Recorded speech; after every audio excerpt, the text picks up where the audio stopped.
دیکھنے اور سننے والوں کو محبت بلا سلام عبدالقیوم صاحب ہمارے ساتھ ہیں 27 اکتوبر کو بتایا جا رہا ہے کہ نئے چیف آف آرمی سٹاف جو ہیں وہ منصور شاہ صاحب ہیں ان کو جناب اس عہدے پہ لایا جائے یا نہ لایا جائے اس پر بات چیت ہو رہی ہے. یہ بھی اطلاع اس وقت ہمارے پاس ہے کہ چیف آف آرمی سٹاف کی ملاقات ہوئی ہے جو چیف جسٹس ہے. سر یہ بتائیے چیف آف آرمی سٹاف کو کیا ضرورت ہے چیف جسٹس سے ملنے کی؟ مبارک صاحب یہ دیکھیں، یہ پہلے دن ہی سے اس کی جو اپوائنٹمنٹ ہوئی تھی اس کے اوپر جائیں. یہ بندہ ریٹائر ہو گیا تھا 3 دن پہلے.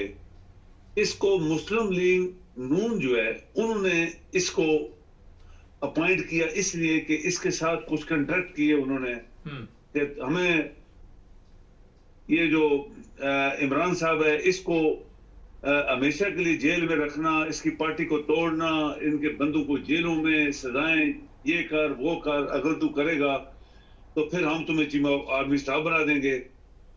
اور یہ بندہ جو ہے چونکہ اس قابل نہیں تھا چیف آف آرمی سٹاف بننے کے لیے، نہ وہ لائق تھا نہ اس قابل تھا. یہ تو پاکستان کی بدبختی جو پہلے سے چلی آ رہی اس کا یہ بھی قصہ ہے کہ لائق لوگوں کو گھر بھیج دیا اور اس طرح کے بندے یہ چاپلوس بعض لوگ ہیں.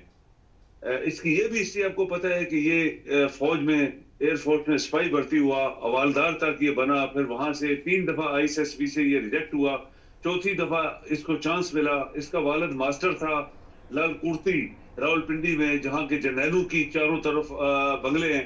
تو یہ چاپلوسی شوسی کر کے اس کو بنوا دیا اور یہ ساری زندگی میرے خیال میں چاپلوسی سے یہ لیفٹیننٹ جنرل بنا تھا.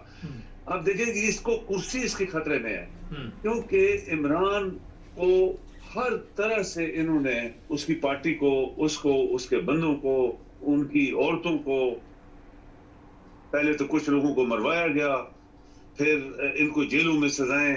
یہ 9 مئی والا فراڈ بہت بڑا، تمام ادارے پولیس اور فوج کو روک دیا گیا کہ ان کو اندر آنے دو، توڑنے پھوڑنے دو. کچھ خود توڑا، کچھ لوگوں سے توڑو کے مقدمے وہ بھی فیل ہو گئے.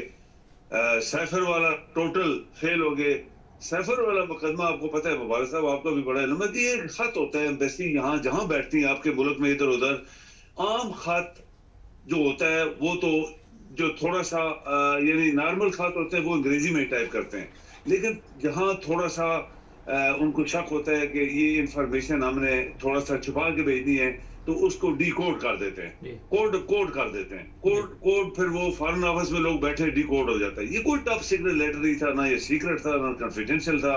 یہ ایک ایمبیسڈر کی ایک انڈر سیکرٹری امریکہ سے بات جو ہوئی تھی اس کی ایک آگے رپورٹ تھی، کچھ بھی نہیں تھا اس میں. اچھا، اس کے اوپر پسانا کیا کہ انہوں نے نہیں کیا، یہ چیف آف آرمی سٹاف نے کروایا کیونکہ اس کی نوکری خطرے میں ہے. یہ بندہ پہلے دن سے غلط طریقے سے بنا تھا اور اس کی جو نوکری ہے وہ ختم ہو جائے گی جب، تو یہ چاہتا ہے کہ جب میں نوکری ختم ہو جائے تو اس کے بعد نئی حکومت آئے، عمران کی آئے گی، یہ بھاگ جائے گا.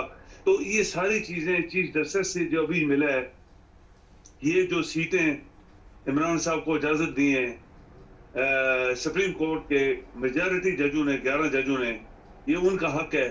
تو اس کو پتا ہے کہ جب یہ پارلیمنٹ میں آ جائیں گے تو زرداری پاسبل ہی، بلکہ 100% میں کہہ سکتا ہوں کہ زرداری جو ہے وہ عمران کے ساتھ مل جائے گا اور پھر نئی وزیر اعظم بنے گا عمران خان.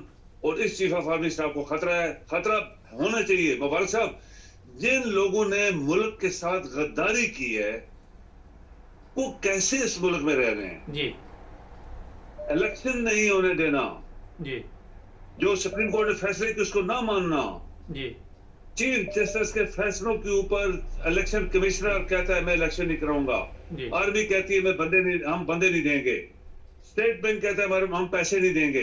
یہ غداری ہے پاکستان کے ساتھ. پاکستان کی معاملہ ہے، یہ کسی کے ذاتی معاملہ نہیں تھا، یہ پاکستان کا معاملہ. غداری، بہت بڑی غداری. اس کے بعد الیکشن ہوئے، سیٹیں چینج کروا دینا.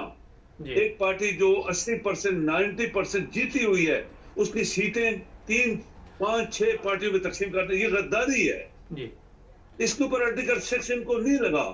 اور یہ کون کروا رہا تھا؟ یہ صرف چیف آف آرمی سٹاف کروا رہا تھا. سر اب ملاقات کیوں کر رہا ہے؟ ملاقات کیوں چیف آف جسٹس سے ہو رہی ہے اور بڑی پروٹوکول مل رہی ہے؟